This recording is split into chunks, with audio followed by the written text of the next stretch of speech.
Tocca Talks, Marsha Songcome. Hey. Hi, I'm so excited to have you. Another Swedish person who's been super successful on the West End. Yes. But you have also done a bunch of things in Sweden, and I am very excited to speak to you today about all that you have done. Great. I'm so excited too. Yeah. So you went to a school in Gothenburg, but Yes. not the same school that I went to Balettakademin and you went to the Performing Arts School, right? Exactly. Yeah. Yeah, I went there. It was like 2009 to 2012. So it was like a 3-year college. And Yeah. it was really good for me. I went to like nature science school in Mm. senior high school, and I kind of want to become like a doctor or something like that. So it was yeah, completely something else. And then I took 1 year off to do like a pre-acting school, or what you should Okay. call it. And then after that, I went 3 years in performing arts school, and it was hard. It was tough. It was like blood, sweat, and tears, but it was so much fun. And I can guarantee that I mean, that kind of school was so good for me. I couldn't have done all my jobs if I hadn't went on that school. You said 2009 because I have been checking on you and Oh. and I didn't know this. This was news to me, but you were on Swedish Idol. Yes, I was in Swedish Idol back in the days. It was like long, long time ago when I was Yeah. like 16. So you must have had, singing ambitions from early on then. Yeah. I mean, even if you say you went to nature science school and maybe was aiming to become a doctor, obviously you wanted to try the singing thing. I think the singing acting thing has always been, I always like to sing. I always like dancing around, but I never took any singing classes or anything like that. And when I did Idol, it was like so long time ago. So I know sometimes when I do interviews and stuff, and you're not the first one talking about it. And back in the days, I was so grumpy about it. So why are they talking about Idol? It has nothing to do about me being like a musical performer today, because that was a completely different life, and Right. I wasn't even there. I'm sorry, I wasn't even there in my thoughts, like becoming a musical performer. I Mm. was very young, and I sang for a couple of songs, and I thought it was a cool thing to do. Yeah. How old were you when you did Idol? I was 16. Oh, wow. So you My were a I was baby. really like a baby, and my parents, they didn't like, I'm coming from a small town in Sweden, and then suddenly going to Stockholm and staying there for days and weeks, and my parents, they didn't like it at all. But Oh, I did it, and I mean, I'm not. It's not like I regret it, but it's not like I feel like yay about it. yeah. No, Yeah. I can sympathize because I did not Idol, but I did a competition on television is many years ago Okay, which when one? oh my god, I can't remember what it was called, but it was on TV3 and they were trying to find a new Lady of the Lake for the West End production of Spamalot. So it was like a musical theater thing. Okay. And it, in all honesty, it wasn't that good. The production was a little cheap, and anyway, it wasn't one of my best experiences. So Yeah. let's just leave it at that. But you were on the same year as Måns Zelmerlöw. Yeah. So for anyone looking at this, you might know Måns from winning the Eurovision Song Contest with Heroes, and you were on the same in the same year. Yes, yeah, we Yeah, were. We actually, when I got caught from yeah. from Idol, he actually beated me. I think we were 6 people, I Uh, think, and it was only 2 people who got further to the final, and yeah, and he was one of them. yeah. So he was very talented and charming back. Yeah, I guess he's still. I don't know him now, but he was very charming and yeah, back then. Yeah. Well, anyway, so let's leave Idol then. But I'm just saying that you must have had singing dreams, or some sort of burning desire to go on Yeah, stage. yeah. I mean, when I was singing quite a lot, not only like in my room and stuff. I did some like children's show. I went to like Oh, a barnteater, like a kids theater school. So we yeah. had like some singing in school, and I I did some dinner shows and stuff like that. Just like very um, semi-professional, Right. but still I did it. It was like audience and stuff like that. But so Yeah. singing has always been in my background, and I always like to sing. Yeah. Yeah. And so then you ended up at performing arts school. And isn't that I mean, I've been there once at an audition, which was one of the most horrible auditions I've ever had in my life. Because Like, of performing arts school, or because no, no, because it was a really hard dance audition and I'm not a dancer. So I shouldn't well, I'm have not been a there. dancer either. So, well, okay. So, but let's just say that I feel though, because I've seen you dance and I've seen you move on stage, and I feel like at least you have more of dancing in you. I mean, I'm not horrible. I can move, but I'm not a dancer. So, anyways, but you had a lot of dancing Yeah, I had, in that and school. it was so much dancing. And the thing is, like, I never ever danced in my whole life, and Mm, I honestly had so good teachers in my school. In my year, I had like Gran Hamilton, who owned the school, and she was like, she took me under her wing, and and she believed in me. And also, we had a really good like jazz teacher.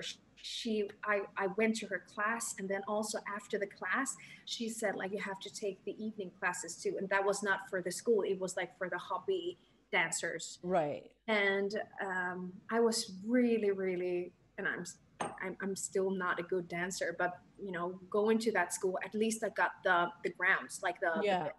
knowledge Yeah. dancing. And I mean, when I finished school, I was, it wasn't, I was pretty, flexible. I could move and stuff like that. But I mean, that was like how many years ago? 2012. That's almost 10 years ago. I Yeah. don't know about you, but Kate, I mean, No, it's actually, look, it's not the darling, same. I'm older than you, so I'm like, it's it's like I feel like the end of or is it the beginning of Titanic when she's the old lady's like it was 87 years ago. I feel like No. that, but I was pretty flexible, and there was a point when I did Christine in Phantom, where they actually asked me if I was interested in trying to do her dancing on point, and I was like, no. Ooh. Oh, I'm like, that's really sweet of you, but no, that's Like, not. we have people for that, right? Yeah, I'm like, no, no, no, just hide me in the group of like tiny ballet girls. It's fine. I don't have to do that. So, yeah, no, so I didn't have to do any point shoes. But Oh, I know of Christines that have done it, that are really, really good dancers. I oh, wasn't one of them. oh, wow. Good for them. Yeah, good for them. It Good was for not them. me. But I do think though, like even though we're talking about like we're not good dancers and stuff like that, I do think as a musical performer, especially when you just graduated, I think it's a you have a good chance to get a job if you are a great dancer. If you Yeah. are a great dancer and can sing, that's like you know in UK they call it triple threats. Like Yes. you can dance, you can act, Yeah. and if you know the dancing, of course it's easier to hire you. Yeah. Yeah. And especially starting out, I think it's a very valuable skill, because most people who are graduating from a performing art type school will start out in the ensemble, which usually has a lot more dancing. I mean, most people don't go straight into a big role. Yeah. So the dancing is important. And the dancing is important, and the ensemble, they're doing such a huge work. I remember Mm. like, for example, Hamilton that I did in Yeah. the UK. We did the show together, and Yeah. the ensemble, told the story too. So Yeah. It's a lot of work, and they are very, very important.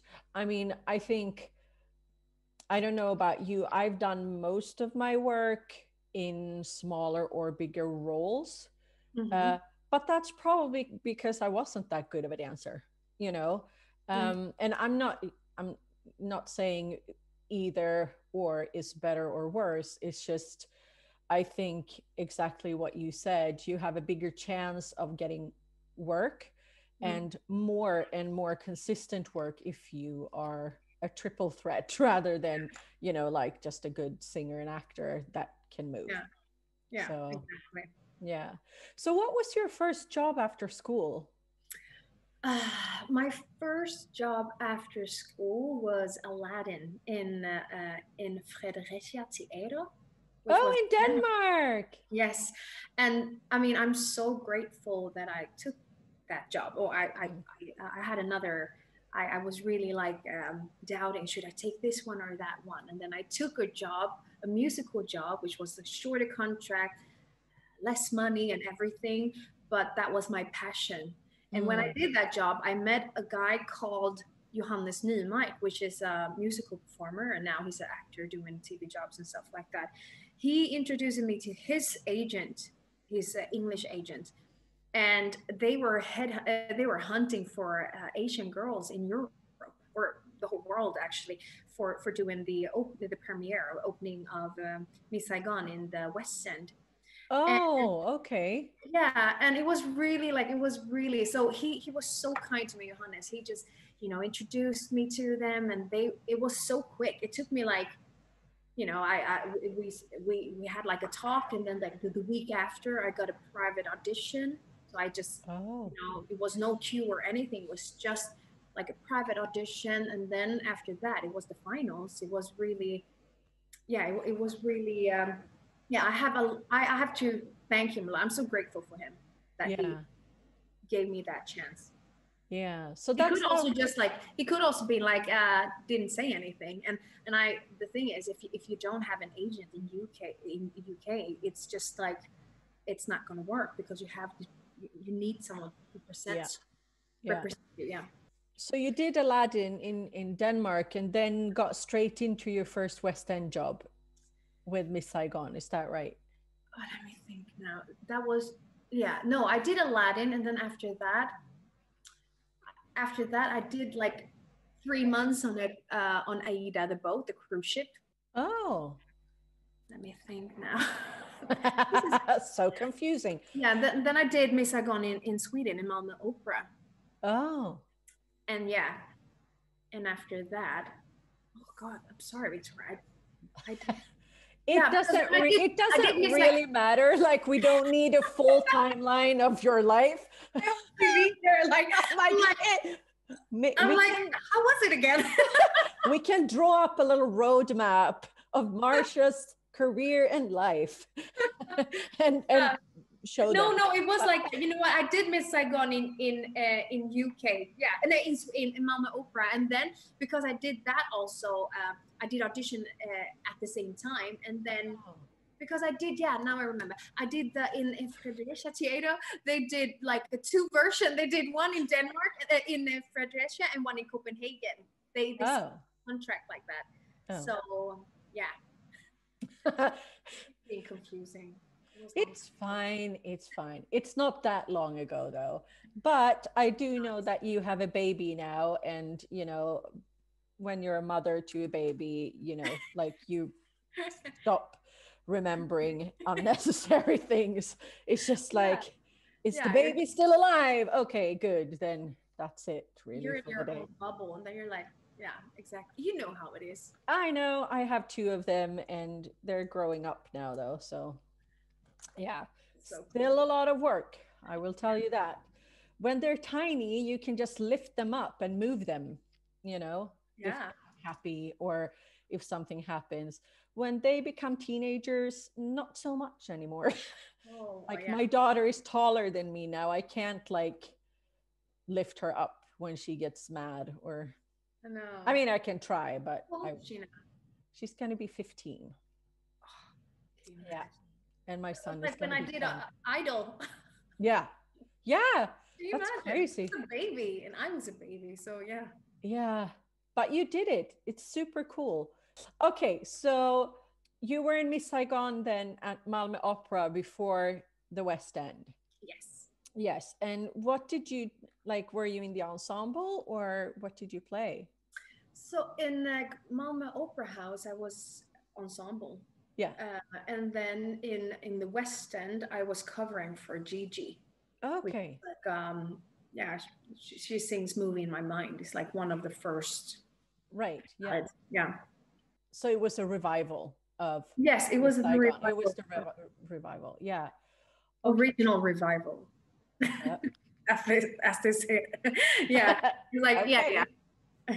So yeah, I did like it was the Lawrence Connors version, which is like the revival of it, and I yeah, it was so magical.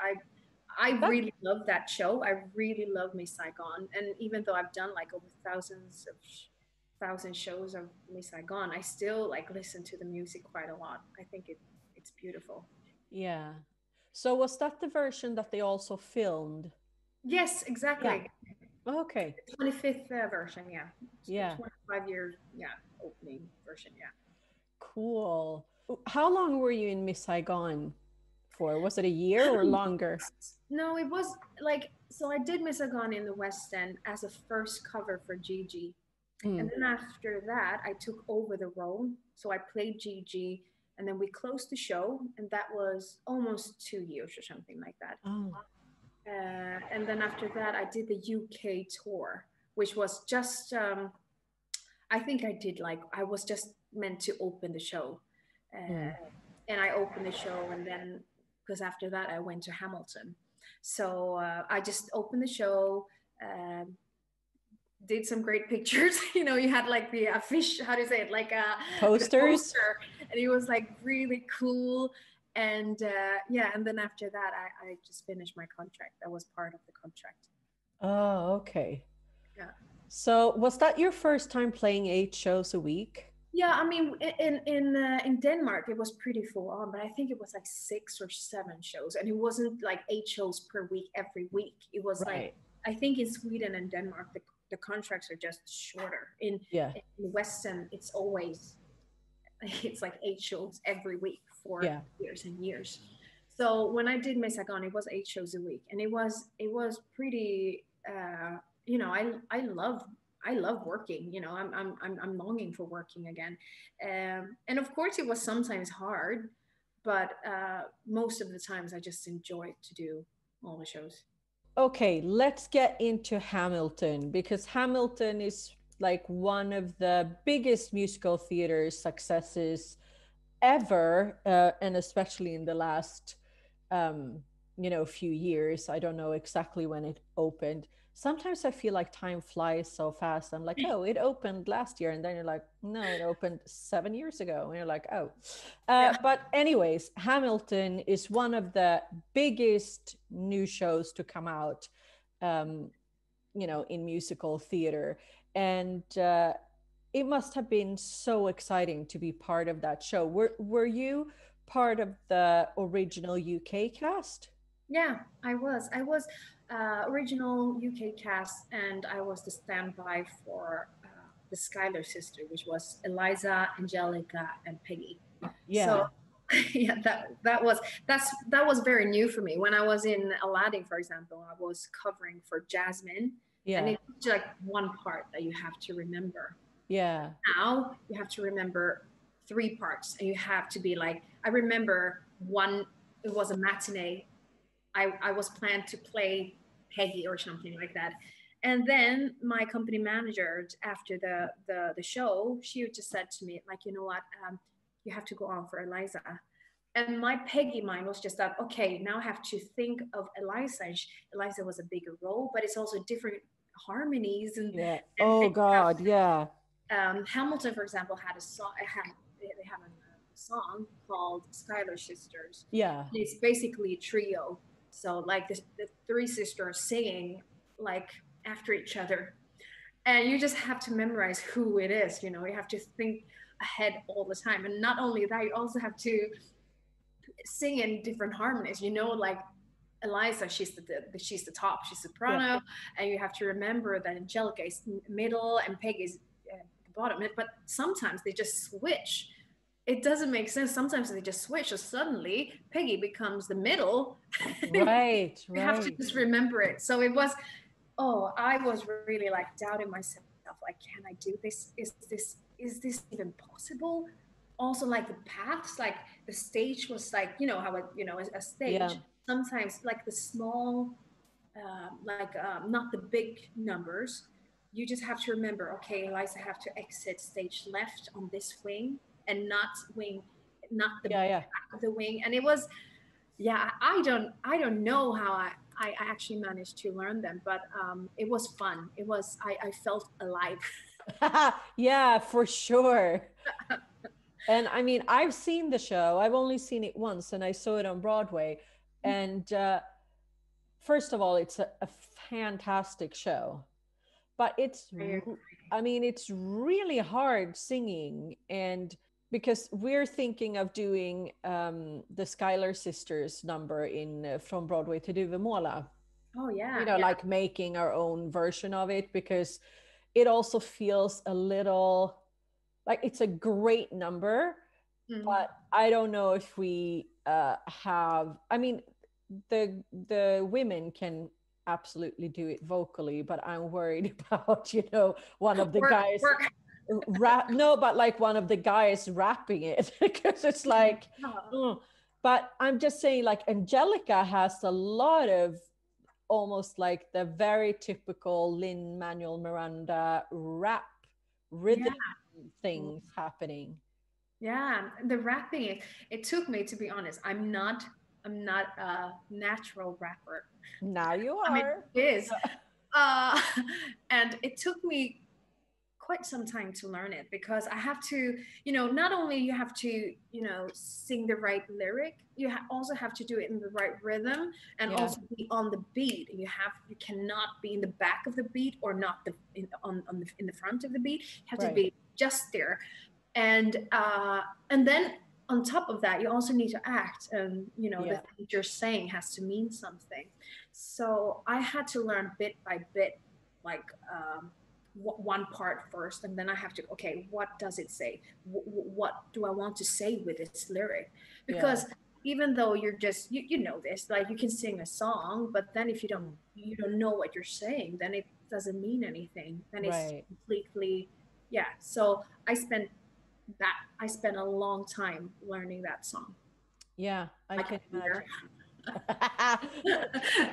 No, No, quite a because long. I was like, when I started listening to the Hamilton cast album, because I was trying to find something for From Broadway to Duvemåla that we can do without looking like total idiots. Because it's, we're, I won't say all of us are white people, but in Sweden we are mostly white people. So I feel like my uh, job in as a producer now is also to try and create more diversity in the shows that I'm producing. So I mean, in From Broadway to Duvemåla, for example, it's me, and then Laila Adele is usually part of the show. She's black, and then Malena Tuvung has been part of the show for quite some time, and um, I mean, she's from the Middle East, so Mm. we have some diversity there. But otherwise, Sweden isn't that super diverse yet, especially not when it comes to stage work. And that's one of the things that I thought was really cool with Hamilton, that they've decided that they can tell this story with a completely different sort of perspective. And Yeah. one of the things that I was also thinking about the other day, because I was thinking about how diversity in shows have changed a lot over the years. I mean, in the last, say, 20 years, there's a lot of things happening that wasn't thought of as a possibility when I started out. A lot has happened since then. And I know that you have been, a big part of those changes, because I know you have been like the first non-white Evita. Yeah. Yeah, that true. Yeah. Yeah. Yeah, I think it's like, I think like the whole this diversity thing, like Hamilton was such a I'm so honored to be part of that thing. Like we told the story and we told ours. I felt like, every person in the show was so, we was like minority, how do Yeah. you say, and together it felt like we really wanted to tell the story. And also we were so grateful that we were able to do this kind of show, playing white people when we were not white.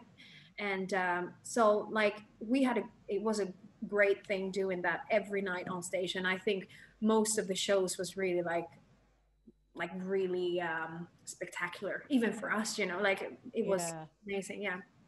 It's a really good show. I mean, the thing that struck me when I saw it is that, they've worked with very, like it's theater magic. You're not changing the set very No. much. It's all done with like movement and smaller pieces.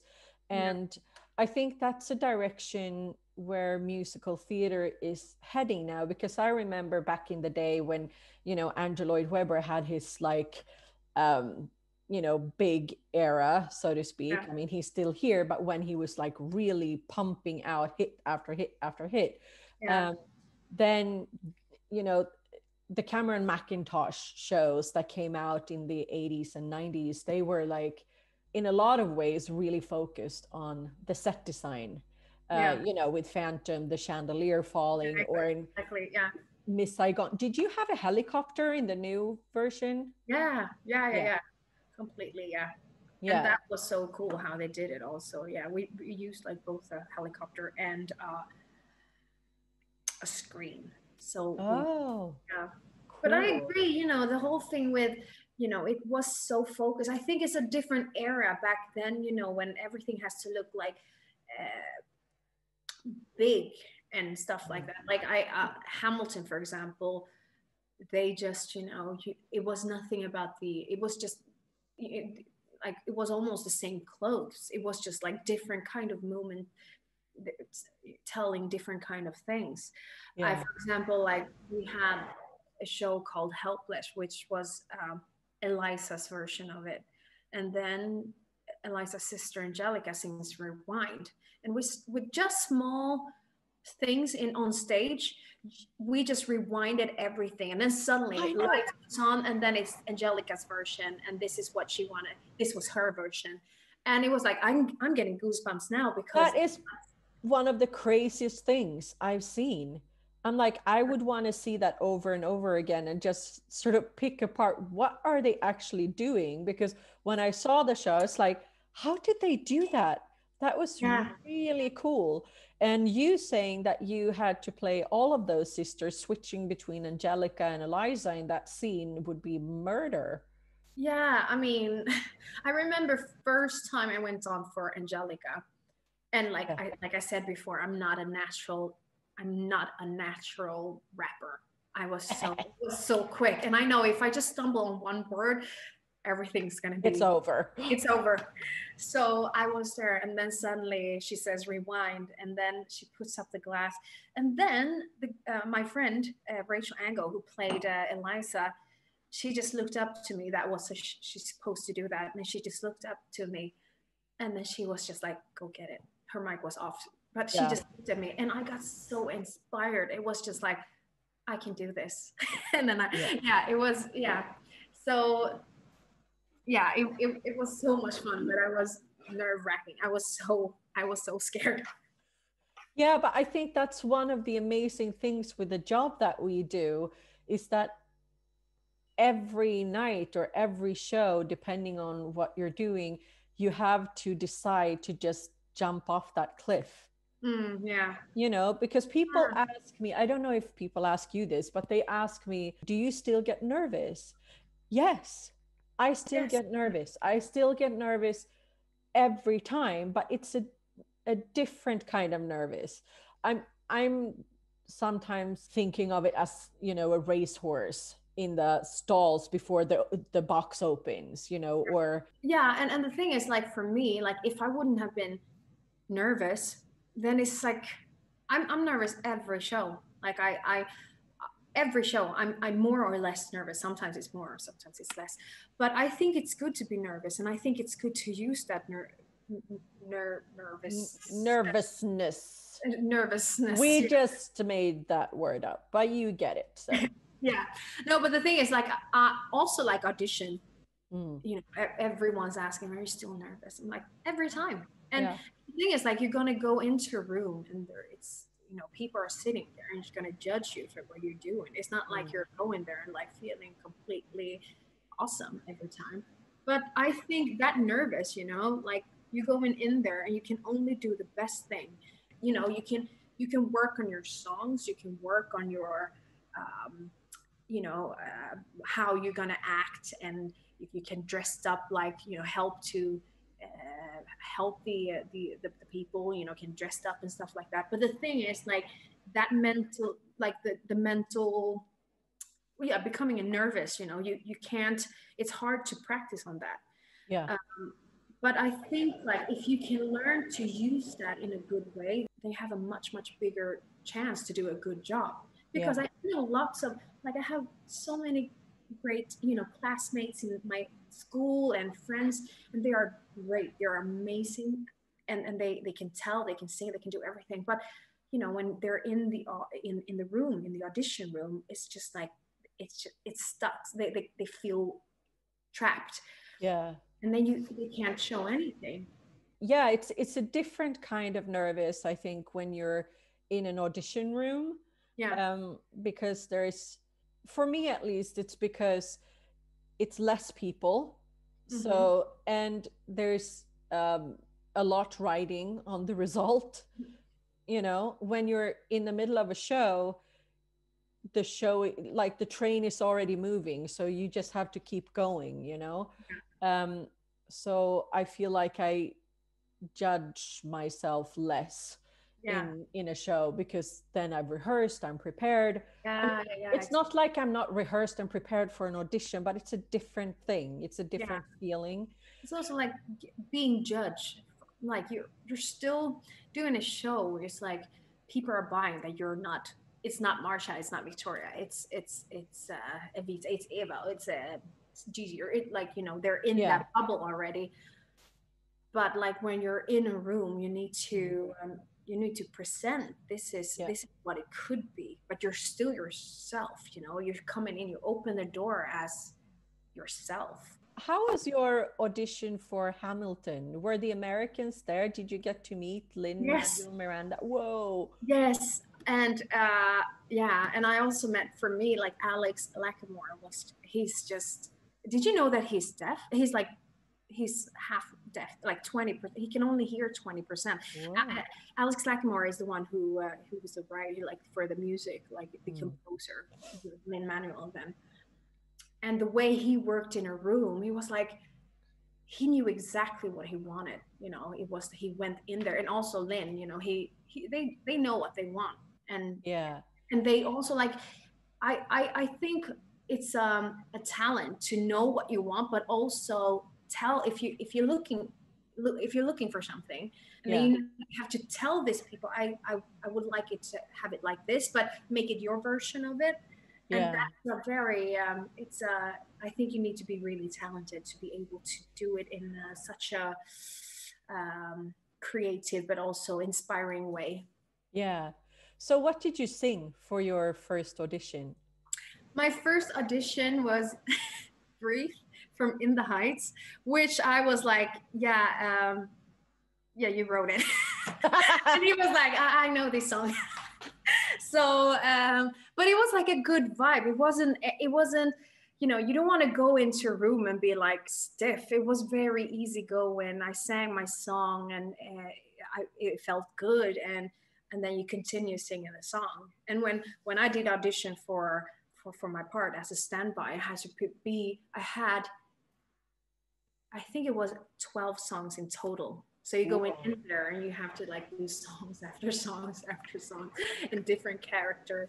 So yeah, that was pretty. So you did the first audition and then obviously got called back. So did you already know that you were considered for covering, or like how was it? I was actually up for Angelica. I was not up for Eliza or Peggy or standby. I was just, because normally when you're up for something, it's just like, it's very, you're Angelica, or you're covering for this, your ensemble. And I was up for Angelica. And I think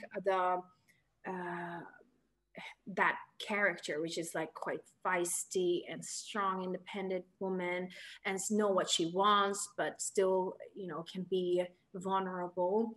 That's kind of what I did before. So that's what, they saw me as Angelica. But then I wasn't really perfect for Angelica. She should be the oldest sister. And I guess my rapping wasn't really perfect either. So I didn't hear anything from them for a long time. And then after months, actually, they're just like, we would love to see you as a standby. And I was like, okay. So and then it was like 12 songs to be prepared for. And then it took me like two auditions in total, and then it was done. So like when I did audition for Aladdin, for example, I went in literally 12 times for that part. I was ensemble and I was covering for Jasmine. So first I have to do all the dance routine. And then after that, it was tapping, which I'm not the strongest. I'm not a good tap dancer. And then after that, it was like, good. Now you have to sing Jasmine songs. It was a really, really wrong process. Yeah. And after in Aladdin, I was just, I started doubting myself. I was like, I might not be good for this. And I started to, doubt myself and lose confidence. So I had to push myself a little bit. So I bought my opening night dress for Aladdin before I got the job. Good. And yeah, I think it's very good to visualize. So I did that, and it really helped me. I'm not sure if it works for everyone, but for me in that moment, it really helped me. Yeah. Well, that's good advice, because I think what happens a lot of the time is like, you start feeling like, oh, it's not going to happen anyway. So no, you have to go in there and like, just, I mean, I have so many bad audition stories. I'm one of those people who are not really great at auditioning. So I know totally where that comes from. So I'm really excited that I'm now in a position where I rarely have to audition anymore. I would for, the right production, or if the right part came along. I think for me, I really enjoy doing audition. I don't see it as like, oh, I have to go up and do it. I really enjoy doing it. I enjoy I'm enjoying to be nervous. It makes me feel alive. And when you're in that room, you need to show them what you can. Yeah. And I think work on yourself, being nervous, how your voice, how does it sound when I'm a bit, instead of breathing down in your stomach, you start to breathe up here, and then you start to sing. I feel like you have to work on just your self-confidence. Yes, self-esteem and self-confidence. Yeah, because, being a producer now, when I sit on the other side of the table a lot, watching people come in for auditions. You auditioned for me. I did audition. It was so much fun. You were so amazing. You know what I'm looking for? I mean, I can only speak for myself, but I think that I'm not necessarily different than any other producer or person, because again, musical theater costs a lot of money to do. And, you want to see someone who's going to deliver on stage. So if you come into the room and show me how extremely nervous you are, And like I've had singers come into the audition room and, you know, in front of me, like turn their backs to me and like start breathing and like, okay. And then turn around and like, okay, now I'm ready. And I'm like, okay. Yeah. I mean, that doesn't give me the confidence as a producer to put you on stage in a big role, because I'm like, are you going to be able to handle it when there's like 5,000 people in front of you? So yeah, it's and to be fair, I've made that mistake myself when I was really young. I remember one particular time in an audition when in the panel there were some really, really famous people, and like I had to take a second and just like collect myself before I started singing. I don't know if they judged that, you know, so harshly necessarily, but you never know how they're going to respond, you know, like what their feelings about Yeah. that is. Like you have to walk into the room and like, I can do this. Yeah. Like I you agree. know, Like the audition, like audition starts, it doesn't start when you're gonna start to sing. The audition starts already when you open the door. yeah, And like I always think like, you know, yes, of course it's a musical, and you know, some people think like, yeah, you're very lucky working with that, but it's a job.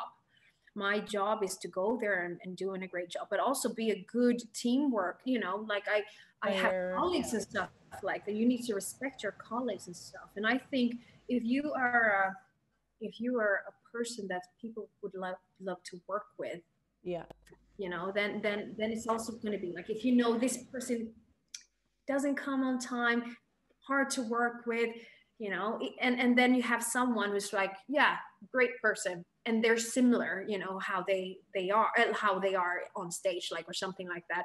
Of course you're going to take that person who makes you feel happy, you know, taking the job serious. yeah. And I mean, sometimes to be fair, it's all about chemistry as well. Like in any Yeah. other relationship, you might not click with this particular director or this particular choreographer. It's not the end of the world, No, you know. it's so true, because you know, like when you do an auditions, of course, like, you know, you get no's and you get yes and stuff like that, but you have to, when you get a no, you have to stop just not doubting yourself, like, what did I do wrong? And I always think like that, it wasn't right for me. Again, present yourself in the best way you can. Yeah. Don't be nervous. I mean, we're all rooting for you. I mean, Yeah. we're not the jury from Idol, if you No. will, who are Yeah. sitting Yeah. here to create good TV or clickbait. As soon as you walk into the room, we want you to do well, because we Yeah. want you to solve our problem. You know, like if I'm looking for a Christine for Phantom of the Opera, I want the person coming into the room to be my perfect Christine. Yeah, of course, and you You want know? that to happen. Yeah. You know, I remember when I did like one of my first audition, I went in there and then suddenly Claude Michel Schoenberg was sitting there, you know, and Ooh. you're like, okay. And I was so nervous. And he's told me, you don't be nervous, you know. And then he said, I want you to be good. Yeah. This is like we can take time. Like, Yeah. I want you to be good, because at the end of the day, they need to hire someone. So after Hamilton, did the show continue running, or why did you leave, and what was your next job? Because was it Hunchback maybe? Yes, it was Hunchback. Like, Yeah. first of all, like, Hamilton never, well, now when it's COVID, it's a different thing, but it's just, the shows just runs. It's like Yeah. 8 shows a week. If you cannot do the show, then someone else, you know, your first cover. If first cover is not doing that, then it's going to be the second cover. If Yeah. the second cover is not doing that, then it's emergency. And if the emergency cover is not working, then they got to call someone from New York, and, you know, Yeah. and get someone. It's like the show it's going. Yeah. So for me, I really, really, one of my biggest dream, and since I went to school, was to work at the Gothenburg Opera House. I did my school in Gothenburg, and I was just like, uh, you know, I really want to work there. And then Hunchback came, and I got the part to play Esmeralda, which is Yeah. like a wonderful part, and it's a beautiful role. And I'm so happy I did that, because then you know, we start to work, and I get to meet Matti Redenord, which is like a good friend of mine, and Jonas, who played Phoebus. It was just like a good, it was amazing stage to be in. It was so many good people around. So yeah, I left Hamilton to do that show, and I did Hunchback for 8 months or something like that. Yeah. And then when I finished Hunchback, I got a. They called me and asked me if I want to do more of Hamilton. So I did Hamilton for another 2-3 months or something like that. And yeah, so it was like it was just amazing. It was good, and my clothes were still there, and I still think my clothes are still there because Yeah, probably. yeah, They will have your name in it forever. When they did Phantom of the Opera at Cirkus here in Stockholm, the Swedish revival of Phantom, there were costumes from Denmark with my name in it. Oh, wow. So there were Christine costumes in Stockholm with my name in it. Oh, So yeah. you know, those big shows, the costumes are really, really expensive and well made. So they use them over and over and over. And I think the costumes that I had already had like a couple of names in them. So like my costumes weren't made for me either. I had to fit into someone else's costumes. Yeah. But yeah, and that's just like, when you're doing like Andrew Lloyd Webber show or Cameron, like Les Mis or even Miss Saigon, they're using this other clothes, and it's, and it works, on stage. But when I did Hamilton and Aladdin, for example, everything was made from scratch. Yeah. You have the wigs. I mean, I was covering for Jasmine also, and I had like only Jasmine had 3 wigs, and then I have to have extras of that. So I have 6 Jasmine's wig, and then I have my own wigs, my ensemble wig, and then you have to have the clothes. I was like, I'm just like, how that budget they spent. I mean, it's not it's crazy. I mean, just my Christine wig was insane. Yeah. Oh, that was pretty. It's pretty. I wish I had now. Yeah, exactly. I lost like half of my hair to COVID. It's growing out. We were talking about it before we started recording, but look at this. Like, it's I mean, I could have seen it before. I mean, it's just because you're so close now, but if you're going to be close, then it's like this is my mom. No, I used to have a lot more hair, but if I feel like if that's the worst that COVID did to me, then I'm fine. So then, yeah, it'll be. I mean, it's not the worst. No, because I haven't been working for a year, so that's the worst. But hair is second worst. Are you thinking of? I mean, would you ever consider going back to Hamilton when when everything is up and running again? Is that something you would do? Yeah, for me, it's just like I was actually supposed to go back to UK and do an Evita as a run, but then COVID happened. So I'm not closing any doors. If Hamilton wants me and it fits for my schedule, yeah, then maybe why not? Or I'm not closing any doors for UK.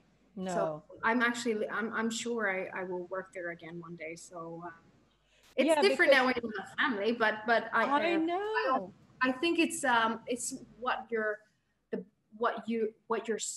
doing of it. So I have a very supportive partner, and so I think anything is possible. Yeah, that's important when you start a family. I wanted to talk to you about that because one of the things that impressed me a lot with you is that except for being a wonderful person and a great singer and actress and all that, your work ethic is something that's not super common, not even in our business. I would say this: Marsha came to audition for me for a show, and I think you gave birth like 4 days later. Yeah, like you yeah, something like that. You were like extremely heavily pregnant when you came to audition, but you still came and you sang wonderfully and you were wonderful. But it was just so impressive to me that, and you told me as well that you were working, I don't know if it was in Hamilton as well, but at least in Evita, you were working while pregnant.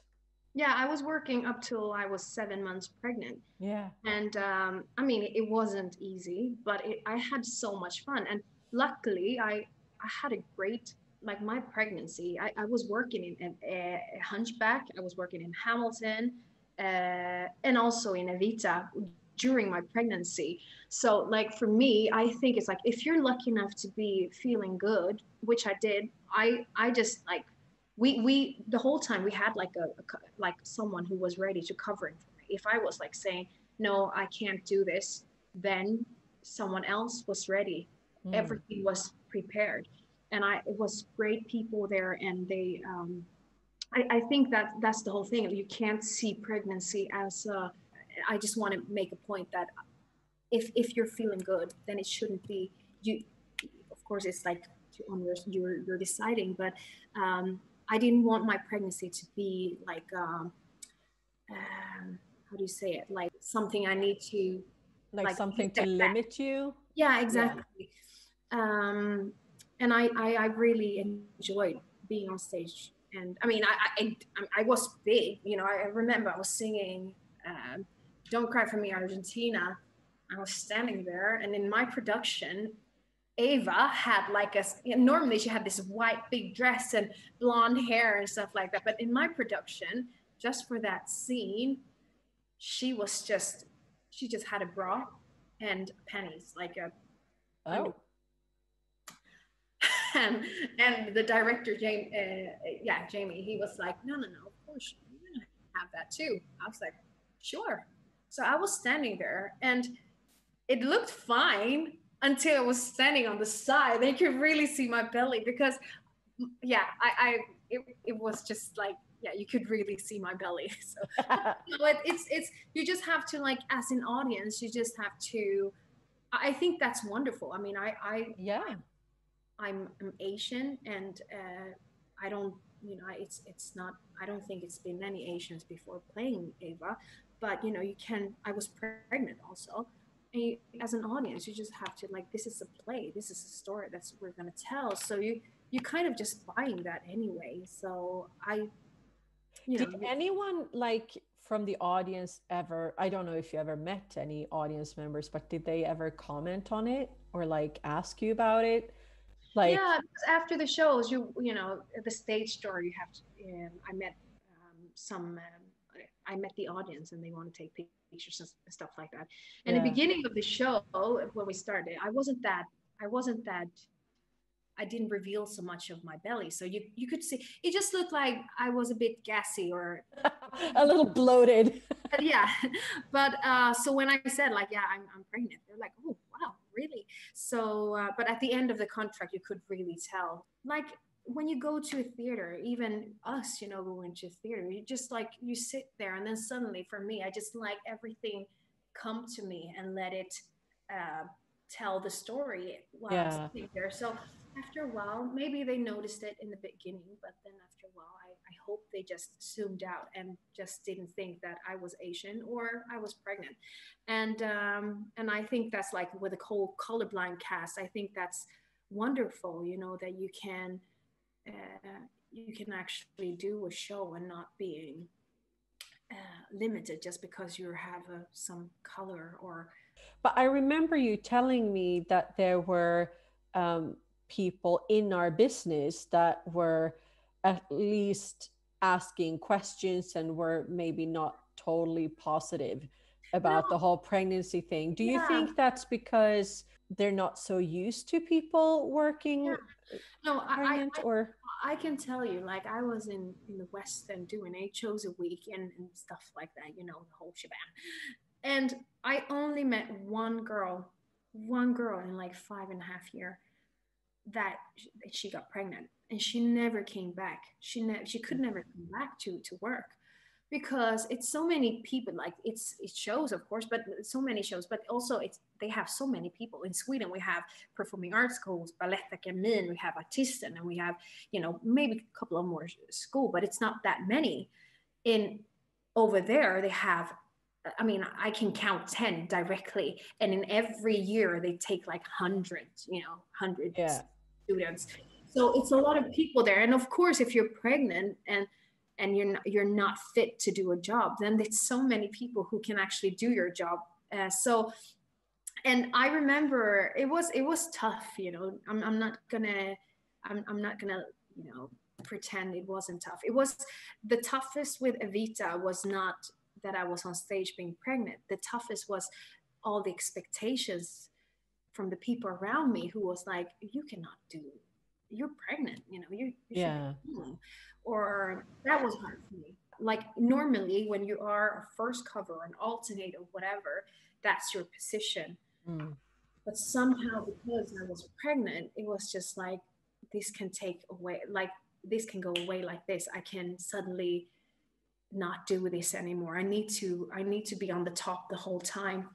And I that's why I'm telling you, I think if you're just doing your best the whole time and actually really just focusing on doing what you can do, then everything will be fine. But if I was ready. If I didn't feel well or something like that, I wouldn't do this show. I wouldn't risk the baby. I wouldn't risk myself. So yeah, I mean, obviously they have a different social system in England. Like we have such a well planned out parental leave system, social system in Sweden. So I mean, we are used to another way of working. I do understand that if you are British, for example, or American on Broadway, I mean, there is a whole bunch of other difficulties that you have to overcome or plan for when you get pregnant and have a baby. Yeah. And also like I think we're much further there in Sweden. Like when it comes to being like, when you're pregnant, when I did Hunchback, it was like two girls who was like really, really pregnant, and they still did the show until they were like giving birth 3 weeks after. So we're having a different kind of understanding here in Sweden. We also have like a safety net. Yeah. Also, when it comes to maternity leave and stuff like that. So it's like a safety net, and in England and in UK and in America, they don't have that in the same way. Yeah, and especially for mothers and becoming parents, and you have paid maternity leave, and you have a lot of things that will help you. Before COVID hit, I know you were going to do Mamma Mia in Gothenburg. Yes. Yeah. So do you have, I mean, right now no one knows anything. Yeah. But because we were going to work together, and then you got Mamma Mia, and I mean, things do change a little bit when you start a family, because there's obviously one more factor to count into which jobs you choose to do or how, etc. So, but you mentioned that you have a very supportive partner, which is the thing is, like, I think when I decide to do something, I decide it's going to be 100%. It's still like that. It wasn't like it was like that before when I was when I didn't have a family, but now when I have a child, it's, of course it's different. He's always going to be my number one, but I refuse to be like, I can't do this, I can't do that. Luckily, like I said before, I have a very supportive partner, and he's with me the whole time. And I really think if you really want to do something, there's always a solution to make it happen. Yeah. Well, I think those are very wise words to finish this interview off with. Thank you so much for being part of Tocca Talks, Marsha. Tocca, thank you so much. It was so much fun. It's so much fun to talk with you, Victoria. It's always been like that. Yay. Thank you.